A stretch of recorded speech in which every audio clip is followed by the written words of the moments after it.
Yo, what's going on, guys? Listen, so yes, this is Six Colors. I also go by Ja. Here's the thing: I know it's been a while since I've been on doing anything at all, but every now and again, something just gives you that passion back. Reignites that passion because something major happens, and as you all know, the WNBA is going crazy right now, going bonkers.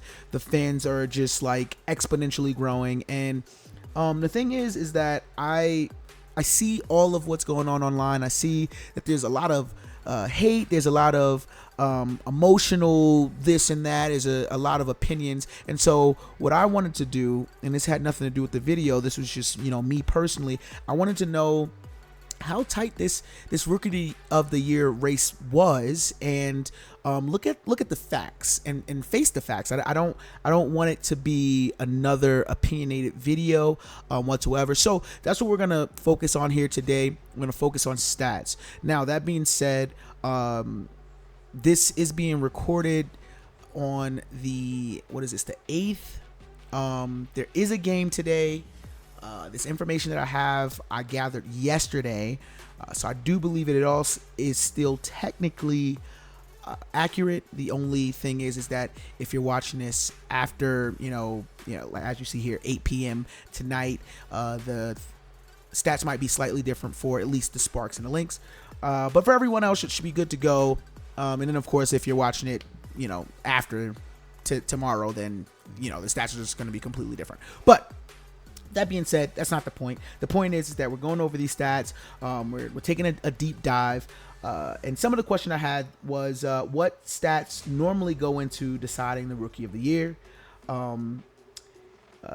There's no question about who's being mentioned most. Obviously, you got Caitlin Clark and Angel Reese.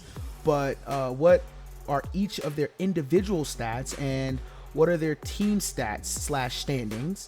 And then, of course, who have they beat, and what are those team standings? And then, are there any other rookies worth mentioning in this discussion? Those are the kind of things that have been going through my head, and I know that I'm not the only one. There's no way. It's just not possible. I mean, I don't know. I could be a little bit, crazy.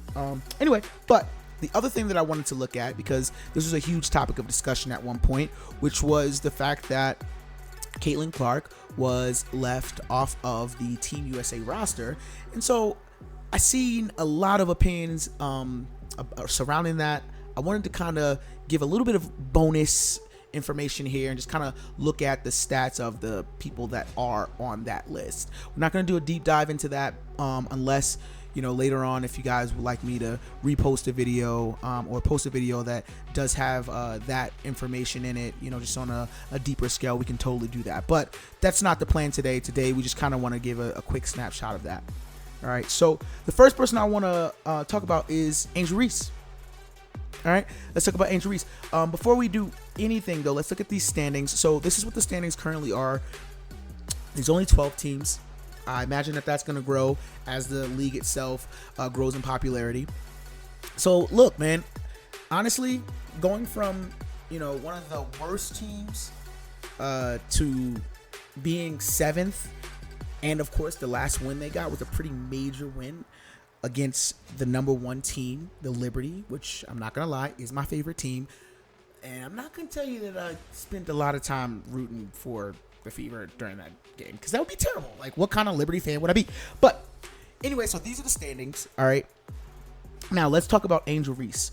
All right, so here are her stats. I do believe they are the same as what I have here. Yep. All right, so as you can see, she's played 20 games. All right, she's played 20 games. I believe Caitlin Clark has played a couple more. All right, so let's look at hers. Yep, she's played 22. So there's, you got to keep that in mind as you're looking at these stats, right? So here you have it. She is averaging right now a double-double, which is kind of a big deal just in general. Like that is a big deal for a rookie. She is currently averaging a double-double. And of course, there's no question about the fact that she not only has broken a record, but essentially set a record of her own. Here we go. So 13 straight double-doubles. 13 straight double-doubles. That's a big deal. It is a big deal. Kudos. I mean, I know kudos is kind of like a bad word to use, I feel like, because it's like, kudos, what the hell, like what are you trying to say, but no, but seriously, like you got to give somebody their flowers when they deserve them. So just fantastic work there. All right, I do know that there has been some opinions around the rebound section of that. And so just to set the record straight, as far as I'm concerned, it doesn't really matter where the rebounds come from, right? It doesn't matter that those rebounds are her shot, because on paper, at the end of the day, it says that these are the amount of rebounds she's averaging. So I think, yes, your opinion, is whatever it is, and you can say whatever you want to say, and I know you will, but the reality of the matter is that at the end of the day, she does have that as her average, okay? All right, so let's look at it. So we're averaging 14.1 points, averaging 11.9 rebounds, averaging 1.9 assists, averaging 1.5 steals, and 0.4 blocks, with a field goal percentage of 41.8, and 3 points. So she has shot a few. Okay, cool. I didn't realize that she shot so many. I honestly thought the ones that she made were the only ones she shot. But all right, so she's at 25% for free throws, and she's at 75.2%. I'm sorry, what did I say? 25% for 3-pointers and 75.2% for free throws. And that's not terrible. It's not terrible. It could be better. Obviously, you want to try to be, in the 80s, I think, when it comes to free throws. I mean, they are free. So before we look at Caitlin's numbers, let's talk a little bit about a stat that I think personally, from her position, should be better, and that's blocks. It's not taking anything away from her whatsoever. It's just, as with the size that she is and the position that she plays, she should have more blocks. So that is just something that I think she needs to work on, but at the same time, again, it just does not take away from what she is doing for the game right now. So I'm glad that I'm watching what I'm watching. I do think that with time, as long as that is something that she is focusing on, that she will get better with those numbers. I mean, it just is what it is. All right, so let's take a look at Caitlin Clark's numbers. All right, because we're not going to pretend like there's not some stuff that she can do better at as well. I will say, before we say anything about her other stats, if you look at her blocks, 0.8, while it's not large, it is still larger than Angel Reese's. Okay, so that is something that could be compared, but she is not averaging a double-double right now. So if we're looking at that, that might be one of the things that makes this race a little bit more tight than it really should be, in my opinion. Okay, I know I said I was going to keep my opinion out of it, so that's going to be the last one. All right, so she's averaging 16.1 points. Let me change my page here. All right, she's averaging 16.1 points, 6 rebounds, 7.4 assists, 1.4 steals, 0.8 blocks. And I'm sorry we couldn't leave this out, but 5.5 turnovers. The thing is that this is just the fact. If you look at a lot of the early on turnovers that she was making, I think a big part of that just had to do with the simple fact that she was new to the group, right? One thing that you have to remember about basketball is that at the end of the day, like, you have to have chemistry. You have to have time practicing and playing together. That just is what it is. And so one of the things that we've noticed with Caitlin is that she has this amazing ability to see the floor. Yes, she's gonna miss sometimes, opportunities to pass the ball, or to get the ball to somebody who's wide open. But let's you can't deny that she is seeing a lot of things a lot more quickly than any of us would have ever seen it, and that's just even from us, looking at the screen while she's running up the floor. I feel like she's seeing it before I'm seeing it on the screen. So it's really amazing, the ability that she has to see the floor. But at the end of the day, those passes, most of them are actually really good passes, but it's all about chemistry. It's all about timing. It's all about knowing your teammates and your teammates knowing you and having that understanding that, hey, she's going to see you, and so be ready for the pass. And I think that that's the difference between when the season started and where we are now. I think that her team is really starting to understand that a little bit better. And I think to use the word careless is in my opinion is not the right word to use. I think it was more assumptions that the team that I'm with knows that I do this, and so they should be ready for the pass. But it took a little bit of time for them to understand what was going on, and they're starting to mesh a little bit better now. So that's dope. I can't really be upset with that. Now let's look a little bit at let's go back to the standings right quick, and let's talk about some of these wins. So first of all, the Chicago Sky, they are 4-7 at home, and they are 4-5 away.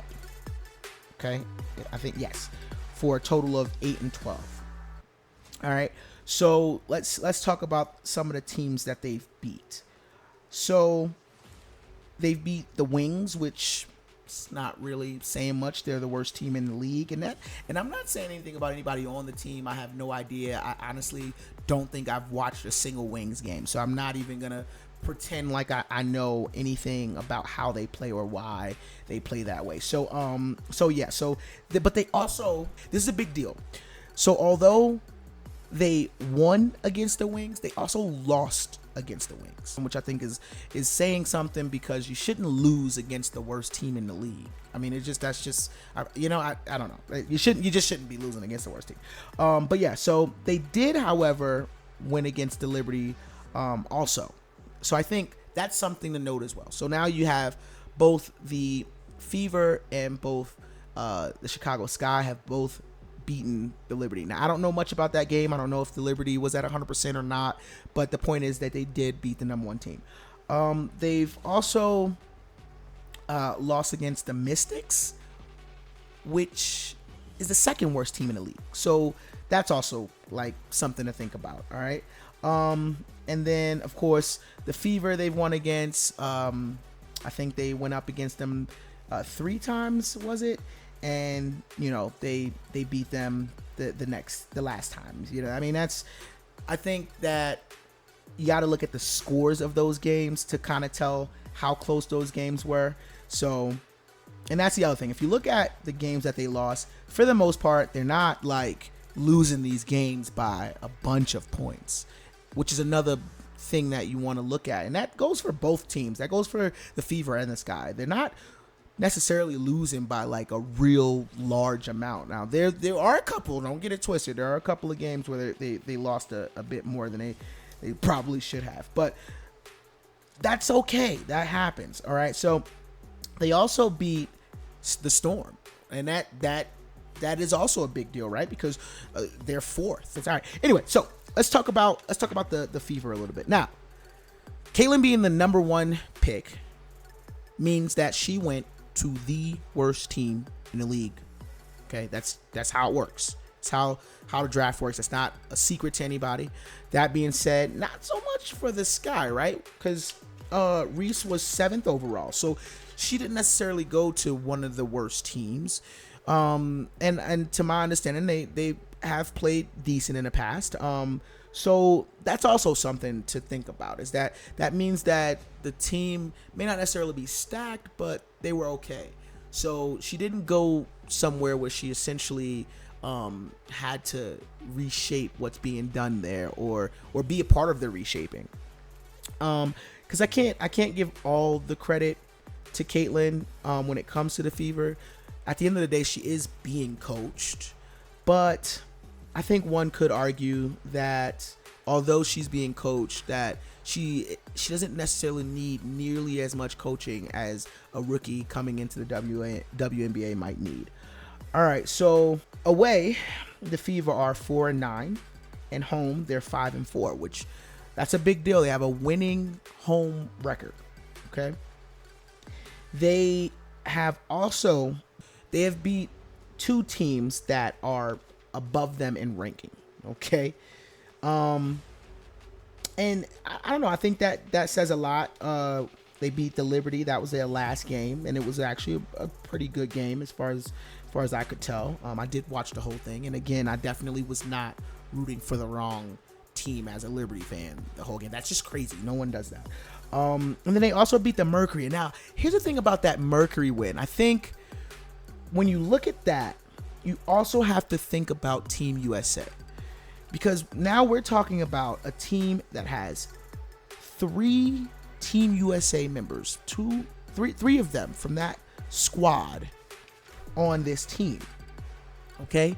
So I think that is something that needs to be considered as well. And I mean, the same thing goes for the Liberty, right? Like you do have, 2 on that team as well, right? And so these are recent wins against players that are on Team USA.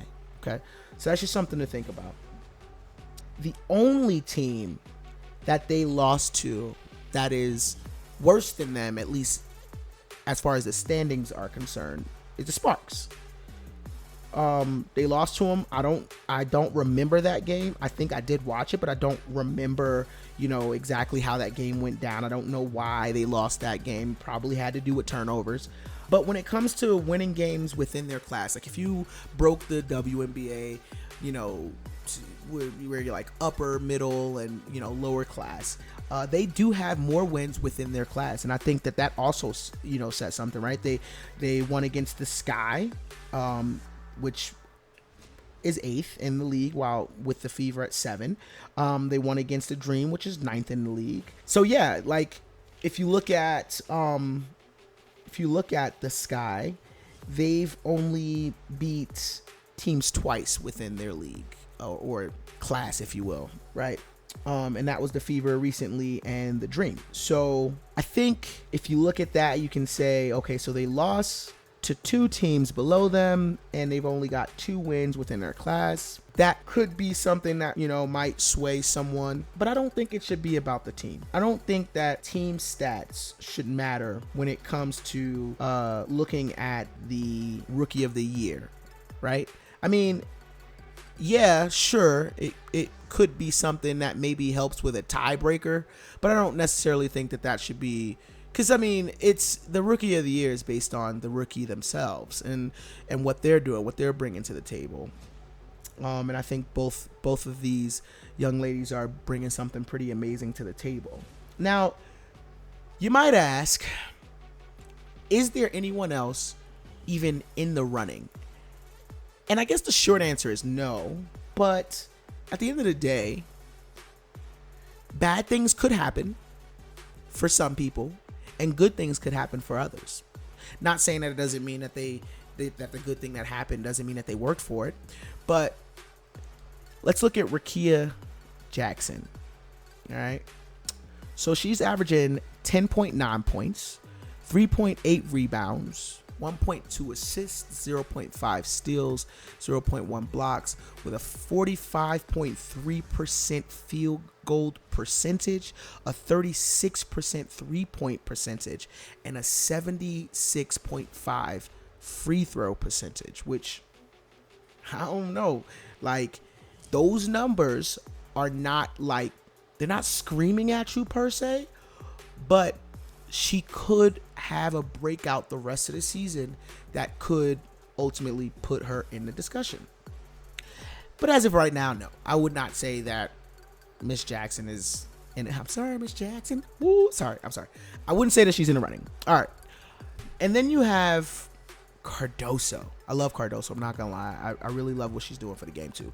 All right, so she's averaging 8.2 points, 7.8 rebounds, 1.2 assists, 0.3 steals, 1.1 blocks, with a 44.3% field goal percentage. She has not shot a 3-point yet.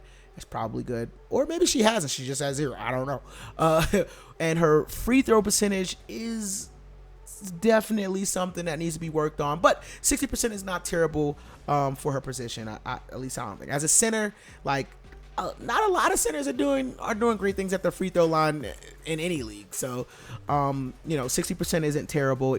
It's not good, but it could be better. That said, with her being on the Chicago Sky, I think that unfortunately, just with what Angel Reese is doing, that she can't necessarily be in this conversation. I think that Angel Reese would have to have a terrible rest of the season, and then Cardoso would have to have an amazing rest of the season to even be, in that conversation. But things could happen. It's not impossible. It could happen. It's just, and you know what? I take it back. I don't think that Angel Reese would necessarily have to have a terrible season, but Cardoso would have to have like something amazing happen for the rest of the season, period. That's just how that would have to go, because now you're competing with someone on your team who is already very much in a discussion, and for some people she's their number one pick. So it's unfortunate, because I do think that she does have the ability to be in the conversation. It's just she's on the team with the other person who is definitely one of the people being discussed. So yeah, I mean, it's not impossible. It could happen, but that's a no, probably.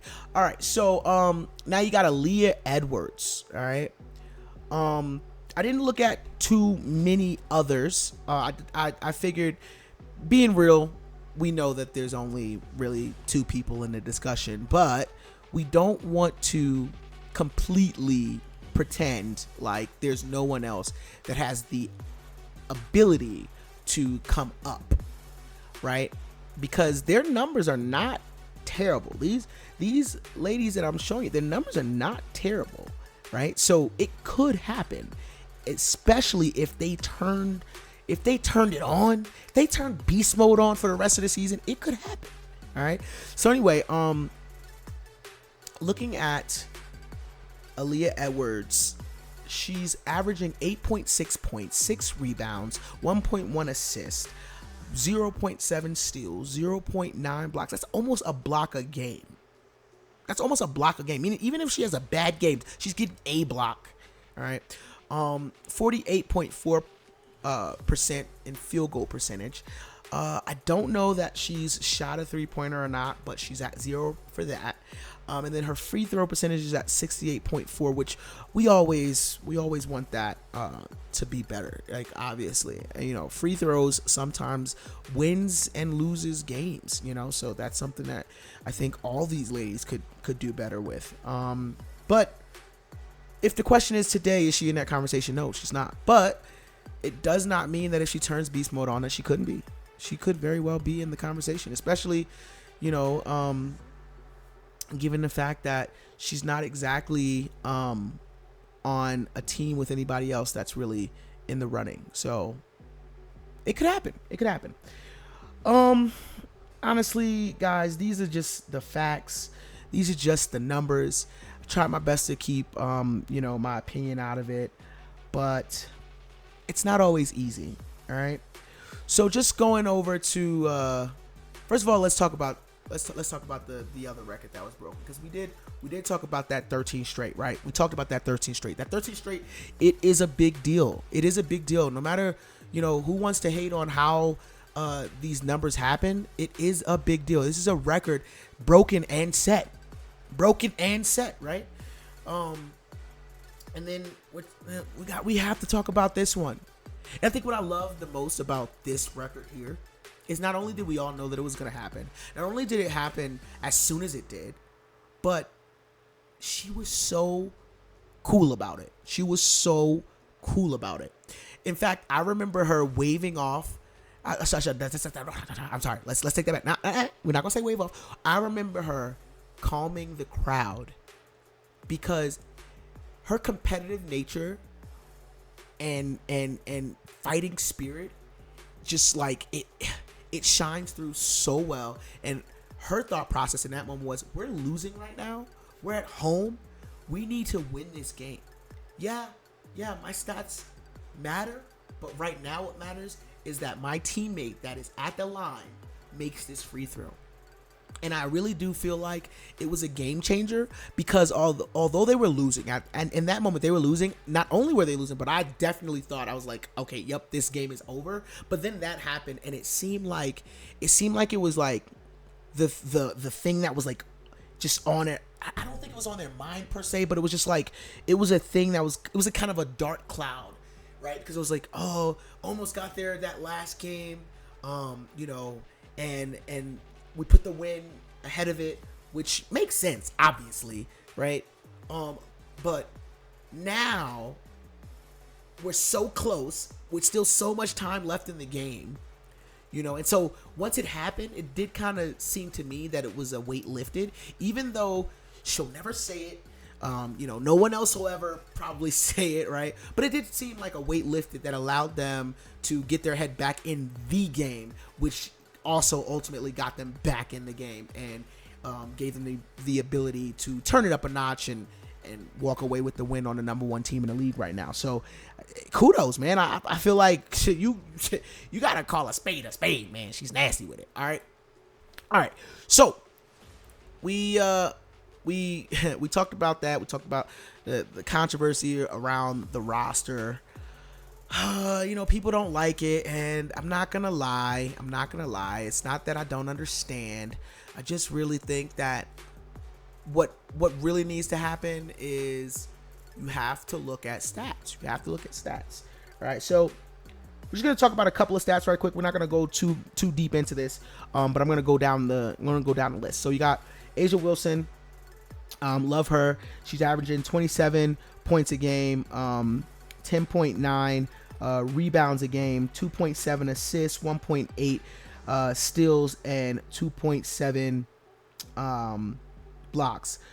Her free throw percentage is 85.4. That's a huge thing, because you got to think about the people that they're going up against. And you also have to understand these are seasoned, USA players, Team USA players. So I think that it totally makes sense that she's on this list. All right. Next, who are we gonna go with? Breanna Stewart. All right, Breanna Stewart. All right, so let's see, Stewart. So she's averaging 19.4 points a game, 9 rebounds, 4 assists, 2.1 steals, and 1.4 blocks with a free throw percentage of 86.4. All right. I'm telling you, those free throws come super clutch in those heavy moments where you're like either down by a few or only up by a little or tied or whatever the case. It could turn the tide. So that's a big deal as well. All right, Sabrina. Oh, but before we go to Sabrina, we talked about it earlier. So there's 12 people on this team. Of the 12 people on this team, 1, 2, 3, 4, 5 of them were on a team that was recently beat by Caitlin Clark and the Fever. Okay, so that's just something to think about. That's just a fact. That's not, me, trying to say anything. It's just what the fact is. Okay. All right. So who are we going to? Oh, Sabrina. Oh, love Sabrina. All right. So Sabrina is averaging 18.9 points, 4.3 rebounds, 6.3 assists, 1 steal, and 0.3 blocks with a free throw percentage of 90.5. I don't know if that's the best in the league, but man, I mean, we talking 90s. That is amazing. She's a great free throw shooter, and I mean, she's great at many things, but that just stands out to me. It really does. And then you got Kelsey Plum. I love her. Honestly, like, I've seen a lot of videos with her in it, and I think that she just seems like a nice, a genuine person, which you can't really you can't make those things up. You can't make those things up. All right, so she's averaging 19.2 points, 2.2 rebounds, 4.7 assists, 0.9 steals, and 0.1 blocks with a free throw percentage of 84 flat. All right, not bad, Kelsey. Not bad. All right, Brittany. Love Brittany. So glad you're home. I hate what happened to you, but I'm definitely glad you're here. And not only that you're here, but that you came back stronger. I definitely got the book. I do need to sit down and read it. But anyway, all right. So she's averaging 19.4 points, 6.9 rebounds, 2 assists, 0.5 steals, 1.5 blocks with a free throw percentage of 79.6%. Not bad, Brittany. All right. Lloyd, I'm not really sure how to say your first name. Is it Jewel or is it Jewel? I feel like it's Jewel.